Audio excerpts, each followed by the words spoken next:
प्रयागराज के धूमगंज में सिर्फ 44 सेकंड का शूट आउट हुआ और देखते ही देखते 3 लाशें गिर गई। शूट आउट की प्लानिंग का अड्डा बना प्रयागराज का ये मुस्लिम हॉस्टल। इसी के बाद सवाल उठ रहे हैं कि क्या प्रयागराज के मुस्लिम हॉस्टल पर माफियाओं का कब्जा है? क्या माफियाओं के शूटर्स के लिए सुरक्षित पनाहगार है ऐसे हॉस्टल? क्योंकि उमेश पाल की हत्या की जांच के दौरान मुस्लिम हॉस्टल को लेकर चौंकाने वाली बातें सामने आ रही हैं। ये है हॉस्टल का कमरा नंबर 36। उमेश पाल का मर्डर करने वाले शूटर में से एक सदाकत खान इसी कमरा नंबर 36 में करीब 2 साल से अवैध तरीके से रह रहा था। इन्वेस्टिगेशन के दौरान ये भी सामने आया है कि मुस्लिम हॉस्टल के 60 से 65 कमरों पर अवैध कब्जा है, जिसमें आपराधिक किस्म के लोग रहते हैं। ऐसे में प्रयागराज का ये मुस्लिम हॉस्टल सवालों के घेरे में है। यही कारण है कि शासन प्रशासन ने मुस्लिम हॉस्टल को फिलहाल सील कर दिया है। पूरे साल छात्रों की आमद से आबाद रहने वाला इलाहाबाद यूनिवर्सिटी का मुस्लिम हॉस्टल आज वीरान है, सूना है। यहाँ पर स्थानीय प्रशासन ने इसके मुख्य गेट पर ताला लगा दिया है और उसके पीछे की वजह भी है। दरअसल उमेश पाल हत्याकांड में जिस तरीके से इस हॉस्टल की जो भूमिका सामने आई थी, उसके बाद से स्थानीय प्रशासन ने सख्त एक्शन लिया है और उसके बाद इस हॉस्टल को पूरी तरीके से सील कर दिया है। ये तस्वीरें हम आपको दिखा रहे हैं कि ये मेन गेट है और यहाँ पर जो सीलिंग की कार्रवाई हुई है वो साफ तौर पर देखी जा सकती है। न सिर्फ मेन गेट बल्कि इस हॉस्टल के जो सभी 107 कमरे हैं वहां पर भी ताले लगा दिए गए हैं, उनको पूरी तरीके से सील कर दिया गया है। हॉस्टल सील होने के बाद वहां रहने वाले स्टूडेंट्स बेहद परेशान हैं। वो हॉस्टल खुलवाने की मांग कर रहे हैं। हॉस्टल के सचिव के घर के बाहर धरने पर बैठे हैं। अगले महीने से यूनिवर्सिटी के एग्जाम हैं। छात्रों का आरोप है कि कुछ असामाजिक तत्वों के कारण उन्हें निशाना बनाया जा रहा है। सर, हम लीगल स्टूडेंट हैं, हम वहाँ रह के पढ़ते हैं, हमारी एनुअल परीक्षाएं आ गई हैं और अब एग्जाम चल रहे हैं और एडमिट कार्ड वगैरह सब अंदर है। जितने भी स्टेशनरी हैं, बुक, कॉपी, किताब, कपड़े, सब बच्चे छुट्टी पे गए थे 2-4 कपड़े लेके। उसके बाद हम आए तो यहाँ कमरे सील हैं और यहाँ प्रतापगढ़ से लेके गाजीपुर से लेके लद्दाख तक के बच्चे, अलग अलग राज्यों के भी बच्चे पढ़ते हैं। ये छात्रावास प्रशासन जाने या छात्रावास अथॉरिटी जाने, जो भी छात्र स्टूडेंट पढ़ने वाले लोग हैं और ठीक अच्छे स्टूडेंट हैं, उनके साथ कार्रवाई नहीं होनी चाहिए और किन्हीं एक दो लोगों की वजह से पूरे छात्रावास को बंद कर देना, लोगों के छात्रों के भविष्य के साथ खिलवाड़ करना ठीक बात नहीं, न्यायसंगत नहीं है। छात्रों की परेशानी अपनी जगह है। हो सकता है गेहूं के साथ घुन भी पिस रहा हो, लेकिन पुलिस के मुताबिक सदाकत खान माफिया अतीक के शूटर गुड्डे मुस्लिम और गुलाम को इसी मुस्लिम हॉस्टल में अपना रिश्तेदार बताकर रोकता था। इतना ही नहीं, मुस्लिम छात्रावास में अतीक के गुर्गे के ठहरने की बातें भी पहले कई बार सामने आ चुकी हैं। सितंबर 2022 में भी पुलिस ने इस हॉस्टल पर अतीक के गुर्गे की तलाश में रेड की थी। हालांकि उस वक्त इसे अवैध छात्रों को हटाने की कार्रवाई बताया गया था। मुस्लिम हॉस्टल के अधीक्षक के मुताबिक 3 महीने पहले हॉस्टल में यूनिवर्सिटी प्रशासन के साथ मिलकर सर्च ऑपरेशन चलाया गया था। ऑपरेशन में 7 कमरों में अवैध छात्र पाए गए थे। इसमें सदाकत भी शामिल था। सदाकत खान ने पुलिस की सील तोड़कर दोबारा हॉस्टल के कमरे पर कब्जा कर लिया था। इसी बात से पता चलता है कि इस हॉस्टल में अतीक और मुख्तार अंसारी जैसे माफियाओं के खौफ का सिक्का किस कदर चलता था। पढ़ने लिखने वाले लड़कों के बीच में सदाकत जैसे आपराधिक लोग पूरे रुतबे और हनक के साथ हॉस्टल में इत्मीनान से रह रहे थे। मैंने देखा था कि उसमें तो अवैध तरीके से तो जो लोग रह ही रहे थे, वहाँ पे तो लोग पूरा परिवार लेके रह रहे थे, पूरी गृहस्थी बसाए हुए थे और उसमें बहुत ढेर सारी एक्टिविटीज़ ऐसी भी देखी गई थी जिनको शायद आप किसी हद तक शायद कहना उचित नहीं होगा, लेकिन एक उस जमाने में तमाम एंटी नेशनल तरह के भी आरोप लगे थे। मुस्लिम बोर्डिंग हाउस यानी मुस्लिम हॉस्टल इलाहाबाद यूनिवर्सिटी के प्रमुख बॉयज हॉस्टल में से एक है। इसकी स्थापना 1892 में क्षेत्र मुस्लिम समुदाय में शिक्षा को बढ़ावा देने के लिए जंग बहादुर मौलाना समीउल्लाह खान ने की थी। मुस्लिम हॉस्टल में हिंदुस्तान के कई राज्यों से मुस्लिम समुदाय के ताल्लुक रखने वाले छात्र आकर रहते थे, लेकिन 90 के दशक में से यह हॉस्टल राजनीति का अखाड़ा और माफियाओं की पनाहगाह बन गया है। इलाहाबाद यूनिवर्सिटी के मुस्लिम हॉस्टल का एक समृद्ध इतिहास रहा है। साल 1892 में मुस्लिम समुदाय में शिक्षा को बढ़ावा देने के लिए जंग बहादुर मौलाना समीरुल्लाह खान ने इस हॉस्टल की नींव डाली थी।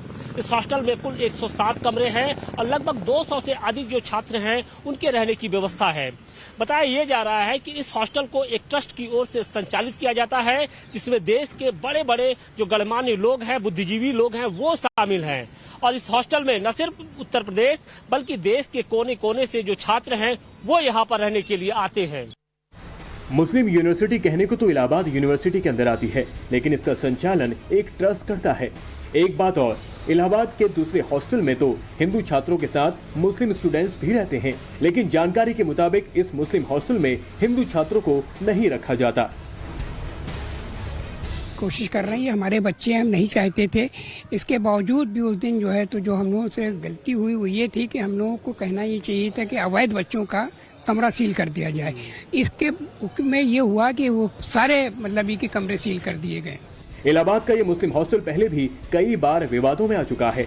पिछले साल इसी हॉस्टल में यूपी के सीएम योगी आदित्यनाथ को लेकर एक अभद्र टिप्पणी की गई थी, जिसके बाद छात्रों का काफी बवाल हुआ था। हालांकि ये कोई पहला वाकया नहीं है जब इलाहाबाद यूनिवर्सिटी का मुस्लिम हॉस्टल सवालों के घेरे में रहा हो।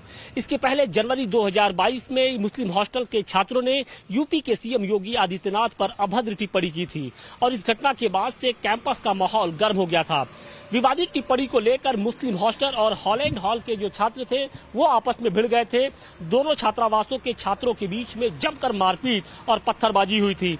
नौबत यहाँ तक की आई कि कई थानों की जो फोर्स है उसे बुलानी पड़ी, तब कहीं जाकर मामला शांत हुआ। हॉस्टल को लेके बड़ा तमाशा हुआ था जब ये आरोप लगा था कि वहां से योगी आदित्यनाथ के ऊपर कुछ अभद्र टिप्पणियां की जा रही हैं।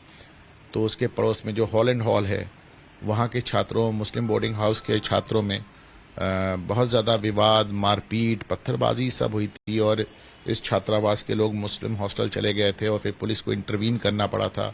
उसमें बहुत ढेर सारे छात्र घायल भी हो गए थे। तो जाहिर सी बात है कि अगर आपने एक हॉस्टल बाकायदा मज़हब के नाम पे बना रखा है और मज़हब विशेष के बच्चों को आपने वहाँ रखा हुआ है, तो जो शहर के जो पॉलिटिशियंस और ख़ास तौर से जो मुस्लिम पॉलिटिशियंस थे उन्होंने और यहाँ से निकले हुए लोग आपको हर जगह नजर आएंगे। असल में इलाहाबाद शुरू से ही शिक्षा का केंद्र रहा। यहाँ दो प्रमुख हॉस्टल हैं, पहला हिंदू हॉस्टल और दूसरा मुस्लिम हॉस्टल। इन दोनों ही हॉस्टल्स का रंग, रूप और राजनीति का आकार, इसका पूरा समाजशास्त्र 90 के दशक से अचानक बदला। जो छात्र इन हॉस्टल में रहकर छात्र संघ चुनाव की तैयारी करते थे उन्हें सियासी संरक्षण की दरकार थी, लिहाजा राजनीतिक दलों के चुनिंदा नेताओं ने इलाहाबाद यूनिवर्सिटी के छात्रों की जरूरत पूरी की, तो बदले में छात्र नेताओं ने राजनेताओं का सियासी कर्ज चुकाने में गोली, बम, बंदूकें और खून सब कुछ झोंक दिया, जिसका फायदा माफियाओं ने उठाया। अपराधियों की गिरफ्तारियां हुई, कभी जाति के आधार पे, कभी धर्म के आधार पे, कभी इस आधार पे कि वो इसी कॉलेज या इसी हॉस्टल के पास आउट हैं। तो ऐसे करके अपराधी यहाँ पनाह लेते रहे। फिर आपने धीरे धीरे देखा कि जितनी पॉलिटिकल पार्टीज थी तकरीबन उन सब की स्टूडेंट विंग बन गई। तो एक बहुजन समाज पार्टी को अगर आप छोड़ दें तो आप NSUI देखते हैं, आप आइसा देखते हैं, आप विद्यार्थी परिषद देखते हैं, आप युवजन सभा देखते हैं। तो जब ये स्टूडेंट विंग्स बनती चली गई तो जाहिर सी बात है कि इनका यूनिवर्सिटीज़ में बड़ा दखल हो गया और यूनिवर्सिटीज़ में फिर हॉस्टल्स में बहुत दखल हो गया। तो इसके चलते हॉस्टल्स की व्यवस्था बहुत, जिसे कहना चाहिए कि बहुत संदिग्ध होती चली गई। हिंदू हॉस्टल में ज्यादातर ऐसे लोग जाते थे जो किसी गैंग से जुड़े होते थे, जबकि मुस्लिम बोर्डिंग हॉस्टल में मुख्तार अंसारी और अतीक अहमद और किताब पर हावी होने लगा। चंद पैसे की लालच और ग्लैमर की चाह में छात्र गुनाह की गलियों में उतरने लगे। बताया जाता है कि माफिया डॉन मुख्तार अंसारी ने इलाहाबाद यूनिवर्सिटी के मुस्लिम हॉस्टल को अपना ठिकाना बनाया। उसके गुर्गे छोटे मोटे अपराध करने के बाद महीनों तक इस हॉस्टल के कमरों में फरारी काटते थे।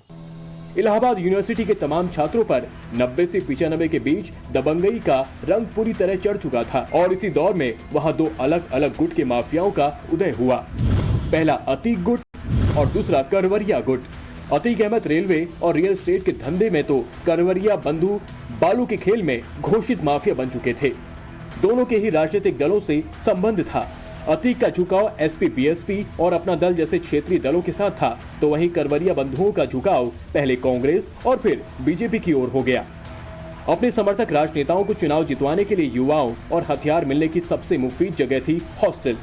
हॉस्टल में रहने वाले पूर्व छात्र बताते हैं कि अतीक से जुड़े लोग मुस्लिम बोर्डिंग हॉस्टल में रहते थे, जबकि करवरिया बंधुओं से जुड़े दबंग और उनके लोग हिंदू हॉस्टल में शरण लेते थे।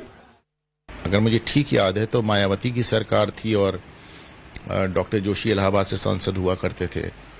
उस समय केंद्र में शायद भाजपा की सरकार थी। उस वक्त पुलिस और पीएसी लगा के हिंदू हॉस्टल और मुस्लिम हॉस्टल दोनों को पूरा खाली करा लिया गया था।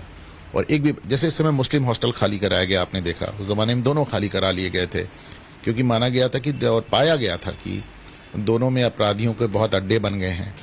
राजनीति में हावी होती माफियागिरी ने छात्र राजनीति को दबंगई और आपराधिक सियासत की नर्सरी बनाने में कोई कोर कसर नहीं छोड़ी। गैंगस्टर अतीक और मुख्तार के गुर्गे दशकों से प्रयागराज के हॉस्टल में पले। इसी का नतीजा है कि आज भी जिन्होंने मुस्लिम हॉस्टल को बदनाम किया, वो उन्हें ठिकाने लगाएंगे। वो इन हॉस्टल की इमेज वैसे ही बदलेंगे जैसे कभी बीमारू कहे जाने वाले यूपी की छवि को बदला है। इस प्रांत के मुख्यमंत्री सरल और सख्त,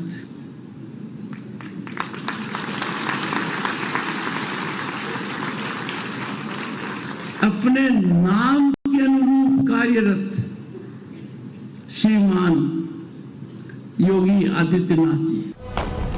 उमेश पाल हत्याकांड के बाद योगी अपने कमिटमेंट के मुताबिक 15 दिन बीतने के बावजूद फुल एक्शन में है, तो माफिया अतीक का पूरा परिवार छुपता घूम रहा है। अतीक के गुर्गों पर भी बड़े एक्शन की तैयारी है। यूपी एसटीएफ के बाद अतीक के 34 गुर्गों की क्राइम हिस्ट्री और अतीक के 13 रिश्तेदारों की क्राइम कुंडली मौजूद है। अतीक की पत्नी शाइस्ता कहां है, कुछ पता नहीं। इस बीच शूट आउट कांड से 5 दिन पहले का अतीक की पत्नी का सीसीटीवी फुटेज सामने आया है, जिसमें शाइस्ता परवीन अतीक के शार्प शूटर साबिर के साथ देखी जा सकती है। बताया जा रहा है कि शाइस्ता अतीक गैंग के शूटर बल्ली उर्फ सुधांशु के घर नीवा पहुंची थी।